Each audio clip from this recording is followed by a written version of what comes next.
passages, at least get you there. I forget exactly what book we'll be in, but so we've been talking through a series we started several months ago dealing with what the Bible does say about authority, and it's helpful to understand these things because it's an amazing verse in Jude where it talks about how Michael the archangel durst not render a railing accusation against Lucifer of all things, and we would be like, what? Why not? I mean, he's a bad person, bad angel, okay? But it wasn't his place to do so. So he was so mindful of that. And so we've gone through these different things of parental or patriarchal authority. And I think along those lines, you will eventually get to the following one, which would be pastoral authority. And there's certain questions about that is, what is exactly the job of the pastor? How much power does he have? How does the church govern itself according to the Bible? What is your role in a church? Now we started a little series on the afternoon and Sundays that's more for maybe New Testament church studies, and the reason we're going through something like that is just there's so much involved with the New Testament church and your role in it that's very important. 1 Corinthians 12 mentions gifts. So if a person's a member of a church, then they can have a huge part in that church's growth and its future, and God endows them with gifts to edify the body. So that's why we want to go through these, and it's kind of a lot of, if I may say, discovering, which is what the Bible is for, to discover these things, or if you know them, to reiterate them. So we're going to go through this. So Peter, 1 Peter chapter 5, says this, "The elders which are among you I exhort, who am also an elder, and a witness of the sufferings of Christ, and also a partaker of the glory that shall be revealed." Now he mentions here, the elders which are among you I exhort. He says, who am also an elder. Okay, so if a person is not really familiar with this, it's, maybe they don't even ask the question, well, what is an elder and why does he call himself an elder? In Titus 1:5 it says, "For this cause left I thee in Crete." This is Paul writing to Titus, "that thou shouldest set in order the things that are wanting, and ordain elders in every city, as I had appointed thee." So the word elder occurs here, and maybe if you're thinking, eventually you probably will, what are elders? What are they for? What's their purpose? And why don't we see them in New Testament times? Okay, I mean, if you are familiar with the Church of Jesus Christ of Latter-day Saints, called the Mormons, okay, that's what they call themselves, Church of Jesus Christ of Latter-day Saints, but it's not the Church of Jesus Christ, nor of the Latter-day Saints. But anyway, I'm not trying to be mean, I'm just simply saying it's what they call missionaries will go door to door, and they're called elder by their first name, I think, or maybe last name, but they're called elders. So is that what an elder is? Why does the New Testament mention this word of elder, and what exactly does it do? So as is usually the case, we first must define our terms. We have to let the Bible set the precedent, and we have to lay a foundation. Okay, we can just, say a few things, but if there's a lot of verses about it, well, then we need to go through that. Now, here's again one of these things. If you're going to teach somebody something, you have this abundance of verses on it. So do you go through every one, or do you just go, well, here's 2 or 3, but take my word for it, there's 50 more? Well, you don't do that. So you have to lay a foundation, set a precedent, and so that means we're going to go through quite a few of these verses because we have to prove something. Okay, so what is elder rule? Elder influence was a common practice in ancient times of many people groups, the same groups who also had the practice of patriarchy. Okay, so Genesis chapter 1, turn there, and if we're going to talk about authority or ruling, we need a little reminder.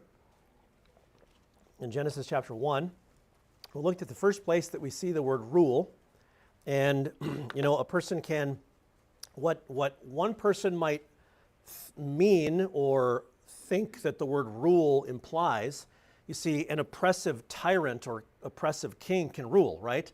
If someone's got that kind of rule in mind, they think it's this tyranny. Whereas a landlord, he does not rule over the individual affairs of the people in the apartments he's renting. He just oversees some things, okay? That would be a landlord or a ruler. There's, in the New Testament times, were rulers of the synagogues. But see, the word ruler means they're overseeing and they're ruling some things, but it doesn't say how much power they have. So we need to define some of these things. So our example of who what proper rulership is obviously goes back to God and Jesus Christ.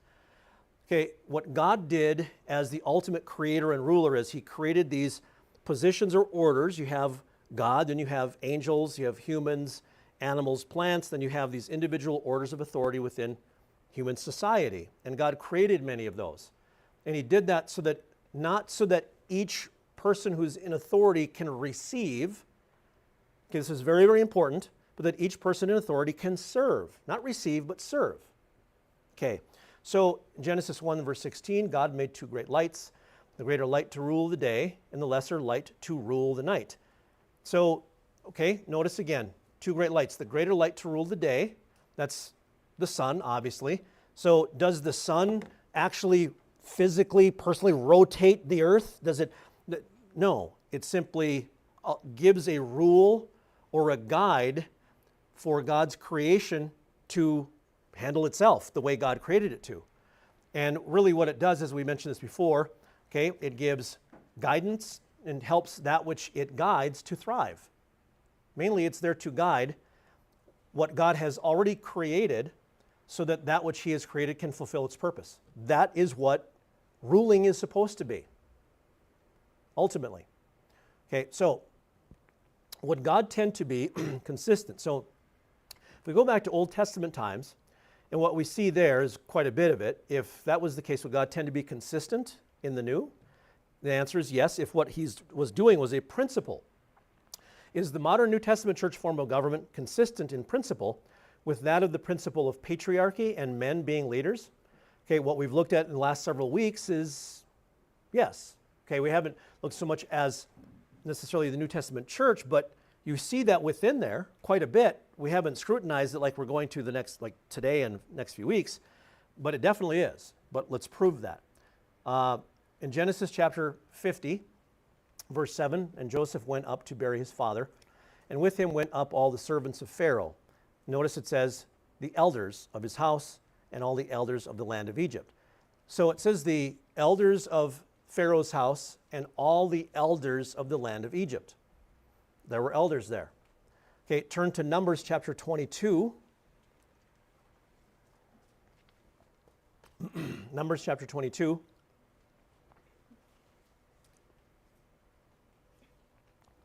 And in Numbers 22 and verse 7, it mentions another people group that were nearby Israel.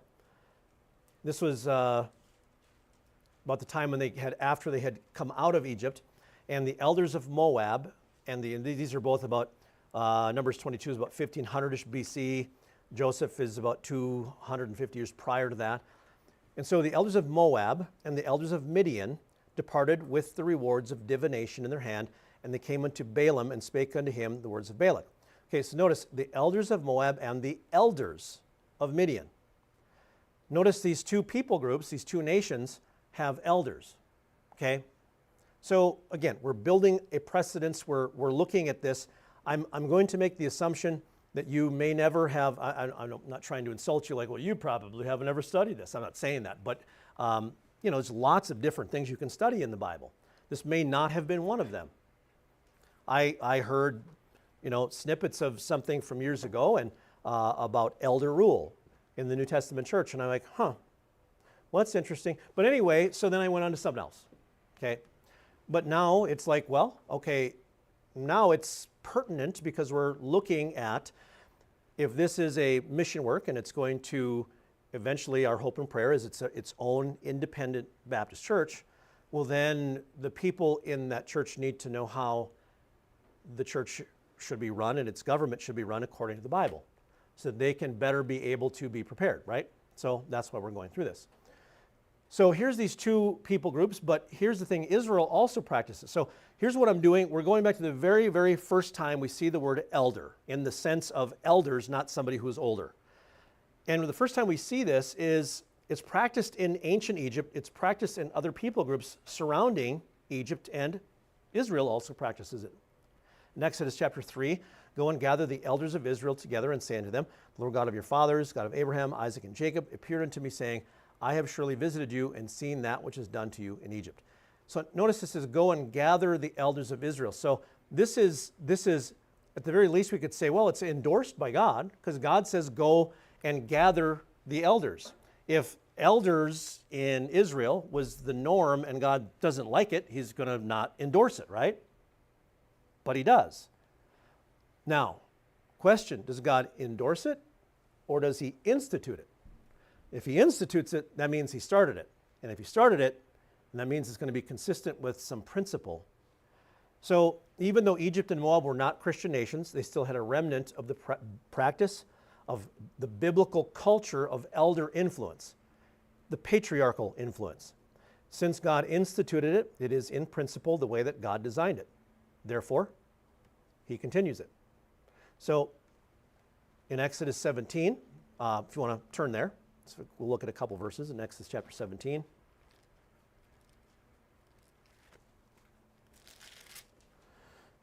In verse 5, and the Lord said unto Moses, go on before the people, and notice this, take with thee of the elders of Israel.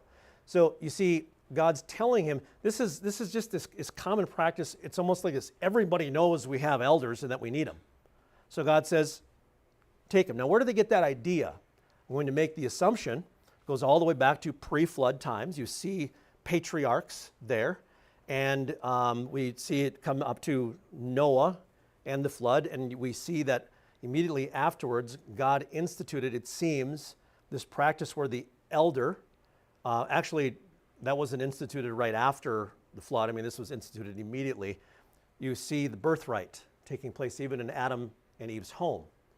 Okay, so Cain was to have the birthright. He's the older, and God said that the younger would serve the elder. So we see the birthright, which is the firstborn. This develops into somewhat of the practice in kings, handing down to the firstborn the right to rule. He's a prince. And so here in verse 5, the Lord said unto Moses, go on before the people and take with thee of the elders of Israel, and thy rod, wherewith thou smotest the river, take in thine hand and go. Behold, I will stand before thee there upon the rock in Horeb, and thou shalt smite the rock, and there shall come water out of it, that the people may drink. And Moses did so in the sight of the elders of Israel. Okay, so notice God tells them, take them.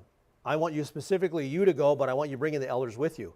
So it's not just a Moses rule, it's Moses is guiding and directing, but the elders are involved. So even though these nations were pagan, that's Egypt and Midian, or had left God, they still practiced the principle of patriarchal elder rule, and Israel still practiced it. That is because it was God who instituted patriarchy at the creation, instituted servant leadership. Remember, to rule is to oversee or to guide, and he continued it. So often we read over these verses, we gloss over them, paying them little attention. Okay, I'm sure all of us, there's going to be something where you go, wait a minute, I've read over that dozens of times, and I never even thought about it. Well, this is one of them, I'm assuming. So we read over these verses, we gloss over them, we don't pay them much attention, not thinking to change our modern actions, or if we're even thinking of that far. We relegate them to this phrase. Well, that's Old Testament. This is a all-encompassing, vague, undefined statement that excuses an explanation. It's like saying, well, it's in the Bible. Hey, what does the Bible say? Well, yeah, it's in the Bible. Okay, well, that's not proof. It's like going to a courtroom, someone's on trial. Well, he's the murderer. That's what we say. Okay, no, you have to have proof. The Bible is proof. You have to give the proof. So please don't ever use the expression that's Old Testament unless it really applies, okay? But then you must explain what that is. So we relegate that to, well, that's the culture of the times, or it's optional. Oh, they had elders. Well, that's good. That's a good idea. So I guess if that's what you want to do. Rather than a design feature that God instituted so that mankind could thrive and function at his best. Why did God give leaders and rulers in the first place? We see so much of it abused nowadays. Well, remember, God instituted leadership and rulership before there was all of this, before sin took place. So what God does is he institutes something. He doesn't upend everything because sin has taken place. He allows the paradigm or the way that it was first invented or created to continue and to work through these things and to learn from the struggle. But wasn't God's fault that sin took place. that's ours, and that was Adam and Eve's, right? So it wasn't God's idea that all of this get messed up. So even before that, there were rulers or mentors that would guide and help. Even before there would be sin, that would be part of the design. So anyway, rather than, we often don't think of things such as this as a design feature. But so often leaves because mankind often adopts his surroundings. Okay, so in other words, in our modern times, we're a product of our times, right? We grow up in these times. We can even get saved and start practicing some things in the Bible, and some things we end up merging, or we don't even ask why maybe a particular church or denomination behaves the way it does. We just continue to go on along with it. So rather than a design feature that God instituted, that mankind could thrive and function at its best, often it's left, the understanding of what's the truth of the Bible is left because mankind often adopts his surroundings, which Jesus said, making the word of God of none effect through your tradition. So let's go on. I want to just show you a few more verses here. And he said unto Moses, come up unto the Lord, thou and Aaron, Nadab and Abihu. And God's addressing this. And he says, and 70 of the elders of Israel, and worship ye afar off. Moses alone shall come near the Lord. Notice God specifically pointed out to get the 70 elders. So this is not a cultural thing that God adopted. It's not just an Old Testament practice. So we see instead, what we should instead understand is that if we see something practiced in the Old Testament, to see it as an example of what God put in place. Now, often we might miss that because we're not thinking, well, is it a practice or is it just a cultural thing? But still, if you see this so often, you go, wait a minute, why is that there? And if it's there, should it not be in our modern times? Now, turn to Romans chapter 15. There's a couple of verses that are very, very good for you to know, because you can help others to understand that the things that were, well, what's that Old Testament for? They'll often go, think that the Old Testament is just completely different than that which is in the New, and it's not. The Old Testament helped to prepare humanity to give them the when, where, what, why, and how of the coming of the Messiah. The New Testament proves that it was Jesus Christ. So in Romans chapter 15, it says in verse 4, for whatsoever things were written aforetime were written for our learning, that we through patience and comfort of the Scriptures might have hope. Now, the context, this is pretty specific. The things that, like we looked at Jacob on Sunday and his son Judah and what Jacob had gone through, and a lot of the things of the Old Testament saints, what they went through in principle are the things that we go through. And we can use those as lessons and we get hope from that. Okay, here's another one, 1 Corinthians chapter 10 and verse 11. It says, now all these things happened unto them for ensamples, and they are written for our admonition, upon whom the ends of the world are come.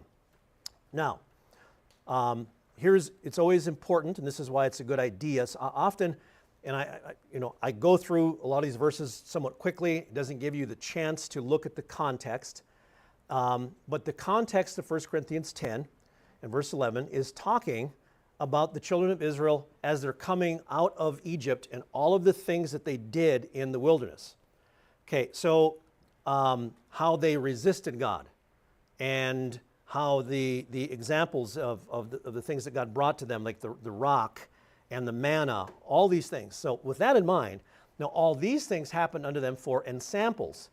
Okay, what they did, how they resisted, what they did right, what they did wrong, and they are written for our admonition, upon whom the ends of the world are come. So really it's principles of conduct. So I don't want to be out of context and say, but the thing is, what we just looked at here when it comes to elders in the Old Testament, in this similar fashion, while these two verses here are talking mainly about the conduct of people, how they failed so we don't have to fail, what they did right so that we can have, as it says in the top verse there, patience and comfort of the Scriptures, might have hope. But in a similar fashion, should we not go, wait a minute, they had elders in the Old Testament. And we see that consistently throughout the Old Testament.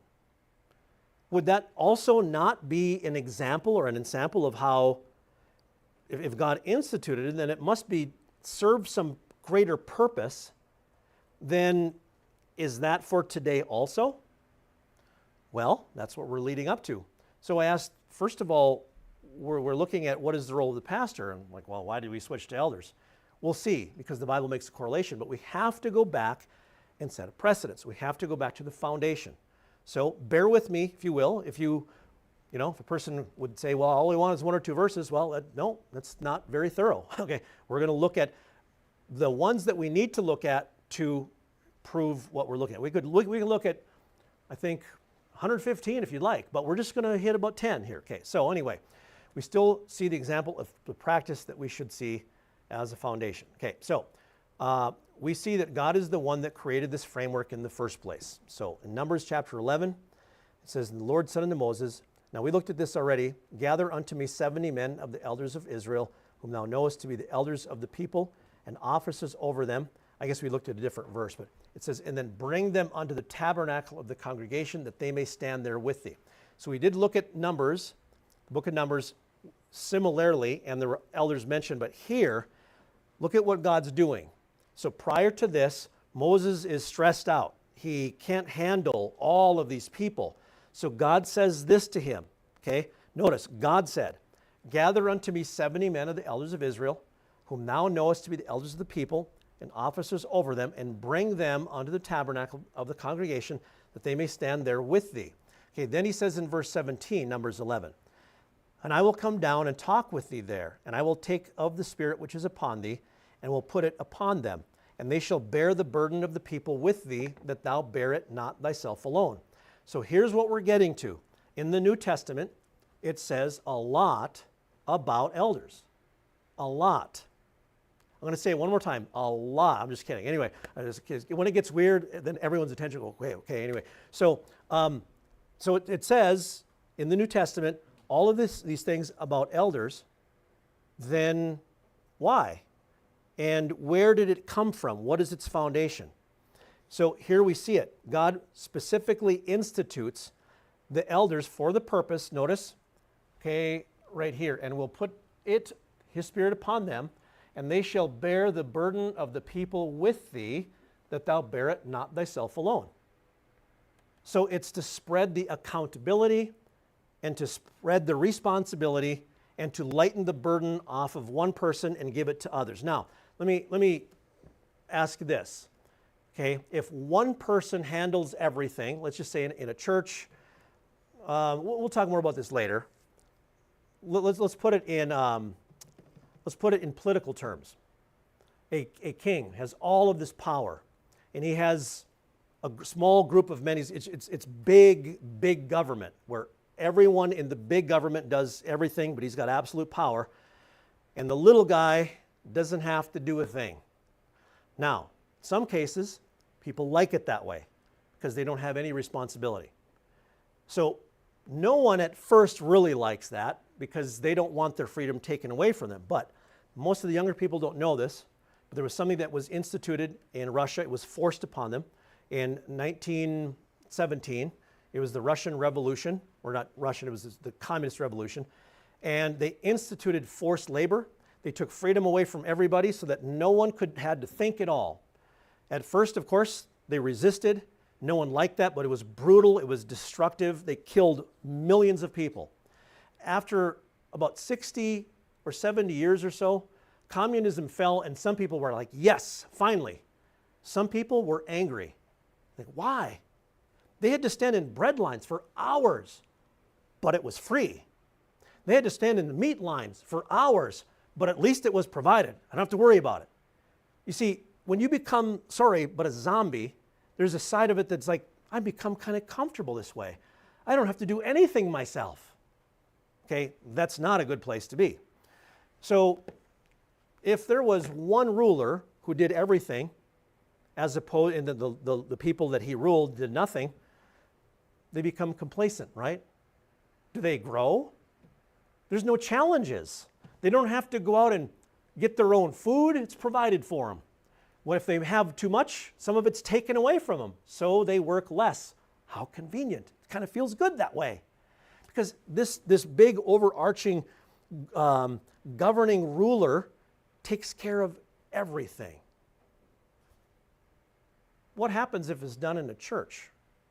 Okay, well, an example would be the Roman Catholic Church. It's not I'm saying this in some kind of a slam. I'm simply saying it's obvious because their church government is where the Pope is the main ruler, and you have archbishops and bishops and priests and stuff, and they handle, religiously speaking, everything. All the people have to do is just come to church. They'll hear a couple of things and they go home. Okay. So those that rule everything. Those that are underneath don't rule anything, and they never grow. What if instead the responsibility was spread to all so that each and every person had a part that they could have? Well, see, if you do that, though, there's going to be some that aren't going to want to fulfill the role. Well, then they just don't need to be members. That's all. You see, if you do a check, so to speak, on the front end, kind of like companies do, they do drug tests. They check if you have a license before they hire you. Well, they should. Not necessarily, I've heard otherwise even out here, but that's what they should do. So what if a New Testament church had its membership such that people who simply, if they don't want to serve, that's fine. It's up to them. They don't have to. No one's forcing them. But if they want to, there's a place for them. Okay, so we see that God is the one that created this framework in the first place. So why would you have 70 elders ordained, so to speak, and they not do anything? It's just, then you're just figureheads. But what they're doing is they're helping Moses, and God gives them the breakdown so that each, like 10 people to this one person, if he can't handle their questions, then he can take to the next one, and all the way up to Moses. It's brilliant, okay, but obvious. So Numbers 11:24, we'll go through these somewhat quickly. Moses went out, told the people the words of the Lord, and gathered the 70 men of the elders and set them round about the tabernacle. And the Lord came down in a cloud and spake unto him, and took of the Spirit that was upon him, and gave it unto the 70 elders. And it came to pass that when the Spirit rested upon them, they prophesied and did not cease. And Moses gat him into the camp and the elders of Israel. Okay, so now this is continued after Israel comes into the promised land in the city. So I'm going to try to go through this very quickly, these next few parts, because I want to reach something in the new before we're done. And I don't want everyone to melt here. So anyway, in Deuteronomy 21, if one be found slain in the land which the Lord thy God giveth thee to possess it, lying in the field, and it be not known who had slain him, then thy elders and thy judges shall come forth, and they shall measure unto the city which are round about him that is slain. And it shall be that the city which is next unto the slain man, even the elders of that city shall take an heifer, and they're going to sacrifice that. So notice the elders and judges of the city. There's judges and there's elders. Some of them may be both. So this is continued after Israel comes into the promised land, and they're already in their cities. So elders are a governing and judges body for each city or each group of people.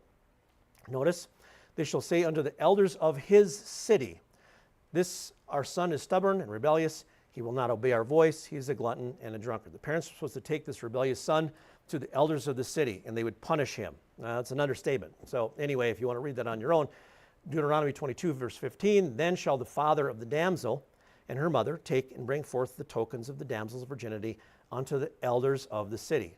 The context of these, we've looked at these at other times, but the point is there's something that has to be taken care of here, and it's really, really serious.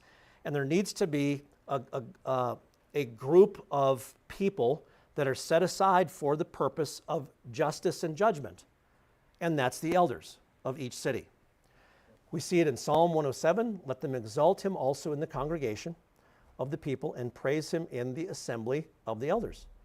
So is this something that is consistent throughout the Bible? It is. The word elders occurs 119 times in 115 verses in the Old Testament. This was not an occasional thing or some kind of isolated exception. It was a common, everyday, God-ordained and God-instituted practice. I never knew this. I mean, you come into some knowledge, you're like, okay, I'm going to study that someday, and a little bit more. But when I first got saved, I never heard about this. So the purpose of men who were servant leaders is to take on responsibility and accountability in their community, city, or nation.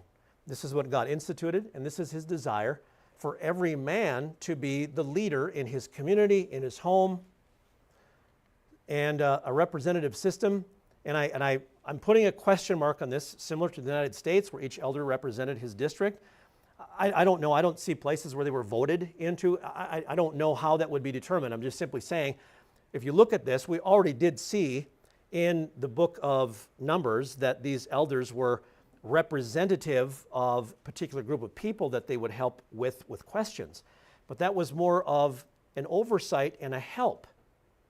Okay, when I was in high school, there were certain teachers, men and women, but we looked up to them. And if I know of people who the issues they were dealing with, maybe they didn't want to go to their parents for whatever reason, but they would go to certain teachers. And those teachers were somebody, they cared about the students, and they tried to help them the best they could. I'm giving that as somewhat of a little bit of an idea of an elder rule where these young people are in a position that need to be taught. And there's older people that they respect and that they can go to. Now, in a high school situation like that, some teachers were great and they would, no, I'm not going to do that. And others were like, oh, okay, kid, I'll help you out here. Don't tell your parents. That's not a good elder. I'm talking the good kind of, I remember teachers that I had that were just really, really good that a person could go to. So that's maybe as an example, but you see, what about that in a church? Well, there's men and women. The Bible mentions women too that teach the women. But this kind of community could be really tight and provide for every single need within a church. And if you have been through something, you might go, man, why did I ever have to go through that? This is traumatizing. Well, I don't have the verse up here, but it's so that you can be a help to somebody else someday. Because somebody else may come into the church, may come into the church and have the same issue that you did, and they're wondering, how do I ever get over this? You can help them. So anyway, the word elders occurs in word or practice in many books of the Bible. Now, I just threw that up there because what that is a little diagram of all of the books of the Old Testament. The blue one over there is the beginning of the New. I just wanted to show you in a graphic way that in all of these books, elders are there. Genesis, Exodus, Leviticus, Numbers, Deuteronomy. We see them in Joshua, Judges, Ruth, the Samuels, the Kings. So here I just want to be honest, disclaimer, in some cases the word elder means the older, as in 2 cases in Job. Okay, so the book of Job it might address elders in a different word. I tried looking up different kinds, but I found 2 of the word elder, but they just meant the guy that was older than me. Okay, so just being honest. But we see this all the way up to Ezra after they came back from the Babylonian captivity, 530 BC. Okay, it says, but the eye of their God was upon the elders of the Jews, that they could not cause them to cease till the matter came to Darius, and then they returned answer by letter concerning this matter. Okay, so it's not mentioned in the minor prophets, really. You see there in the black portion right there, but it may be in other terms. But anyway, not mentioned in the minor prophets, but obviously it's practiced, because you see, if there's this gap where you don't see it, it's just because it's not addressed, because the context isn't necessary. But if you see it in the new, practiced in Jesus' day, well, you know it continued to be practiced. That's exactly what we see. There's elders in Israel throughout history up to the time of Christ. Matthew 16, from that time forth began Jesus to show unto his disciples how that he must go unto Jerusalem and suffer many things of the elders and the chief priests and scribes and be killed and be raised again the 3rd day. So elder rule in Israel was consistent throughout almost every period in history. It was consistent in other nations around Israel because they had this precedent set by God prior to even the flood. Okay, one last emphasis. In the book of Revelation, it occurs 12 times. In essence, it's a practice even in heaven. Revelation 5:5, and one of the elders saith unto me, weep not. Behold, the Lion of the tribe of Judah, the root of David, hath prevailed to open the book and loose the 7 seals thereof. And I beheld, and lo, in the midst of the throne and of the 4 beasts, and in the midst of the elders, stood a lamb as it had been slain, having 7 heads and 7 eyes, which are the 7 spirits of God sent forth into all the earth. And I should have had the number of them. I believe, if I remember correctly, it's 24. 24 elders that were around the throne. So it's a common historical and biblical practice is for aiding in governing bodies of people in cities and in congregations. Men who were leaders, women did this too. In the New Testament you find the older women are supposed to teach the younger women how to love their husbands and several other things it mentions. Practiced on earth where God instituted it and practiced in heaven. This question, is it practiced in New Testament churches? Well, I should be more specific. Is it practiced in the New Testament churches in the Bible? Yes. Is it practiced in New Testament churches nowadays? Yes, no, maybe, maybe not. So the basis for the topic of elders and its practice in the New Testament, practice in the New goes all the way back to the Old. The Old Testament practice was the norm according to our nature and to our need. Human nature hasn't changed.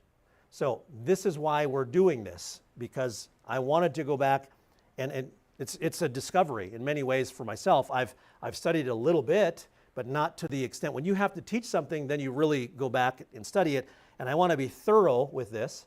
So we're just about out of time here, but I'll just kind of segue briefly into this. Elders in the New Testament church setting, elder or elders occurs 69 times in 68 verses in the New Testament. That's quite a bit. So let me give you a couple of examples. In these days came prophets from Jerusalem unto Antioch, and there stood up one of them named Agabus, and signified by the Spirit that there should be great dearth throughout all the world, which came to pass in the days of Claudius Caesar. Then the disciples, every man according to his ability, determined to send relief unto the brethren which dwelt in Judea, which also they did, and sent it to the elders, which are at the church in Jerusalem, by the hands of Barnabas and Saul. So elders was a common practice. The first church, obviously, is the Church of Jesus started, and they had elders. Okay, so here's another one. When therefore Paul and Barnabas had no small dissension and disputation with them, they determined that Paul and Barnabas and certain other of them should go up to Jerusalem unto the apostles and elders about this question. So the elders are mentioned again. And when they were come to Jerusalem, they were received of the church and of the apostles and elders.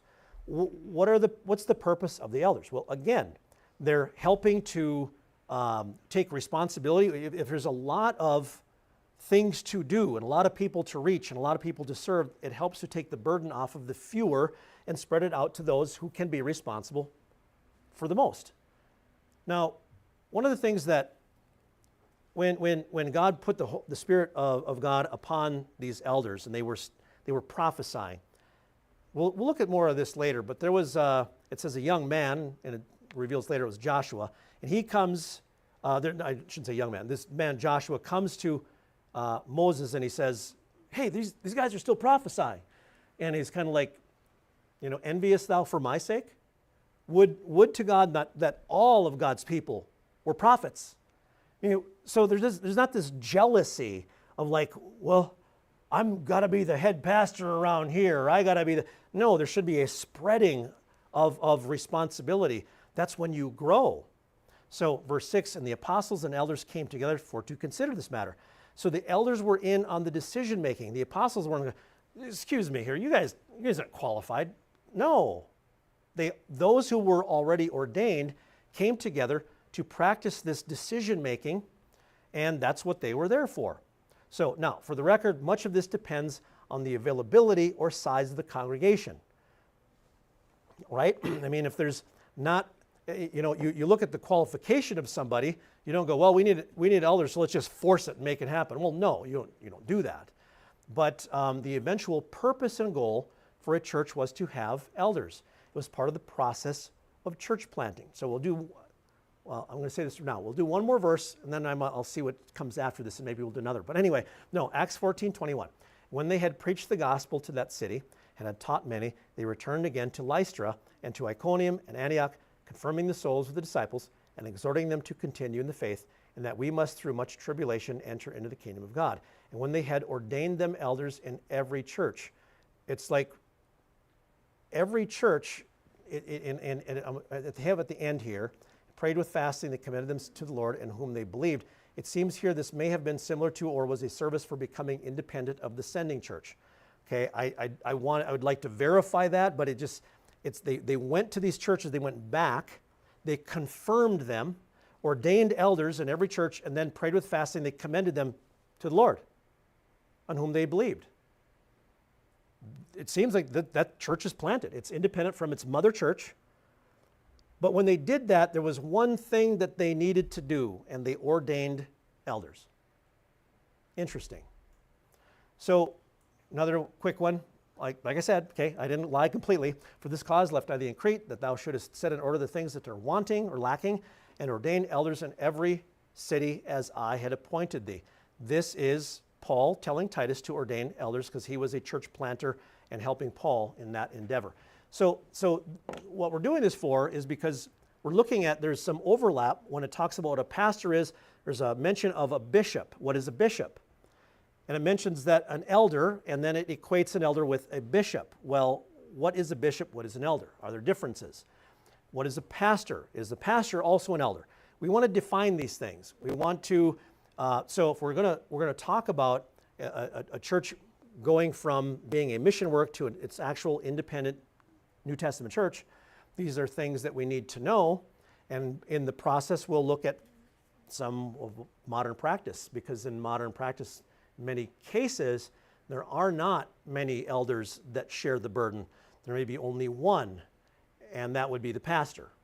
Okay?